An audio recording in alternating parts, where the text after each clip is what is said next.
നോക്കിയേ കിട്ടൂ. ഉണ്ണി പിറക്കാറായപ്പോ വളർത്തുപിതാവായ ജോസഫിന് എന്ത് വിഷമമായി കാണുമല്ലേ?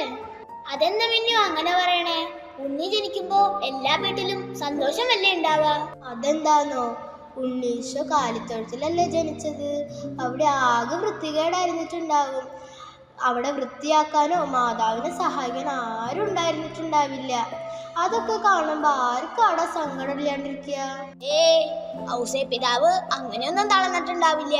ദൈവം സ്വപ്നത്തിൽ കൂടെ പറഞ്ഞതുപോലും ഔസേപ്പിതാവ് അനുസരിച്ചു. ഇല്ലാത്തതിനെ കുറിച്ച് ഓർത്ത് വിഷമിക്കാണ്ട് ഉള്ള കാലിത്തൊഴുത്തിനെ മാലിന്യങ്ങളിൽ നിന്നും ചപ്പുചവറുകളിൽ നിന്നും വൃത്തിയാക്കി ഉണ്ണീശയ്ക്ക് വേണ്ടി ഒരു കൊച്ചു സ്വർഗം പോലെയാക്കി നമ്മുടെ ഔസേപ്പിതാവ്. അതില്ലല്ലോ ഇതില്ലല്ലോ എന്ന് പറഞ്ഞ് വിഷമിക്കാണ്ട് ഉള്ളതിൽ സന്തോഷം തേടണം, അല്ലേ മിന്നു? ഹായ് കൂട്ടുകാരെ, എത്ര ത്യാഗം സഹിച്ചാലും ഔസേപ്പിതാവിനെ പോലെ ഉണ്ണീശ്വരൻ നമുക്കും കാത്തു സൂക്ഷിക്കണം കേട്ടോ.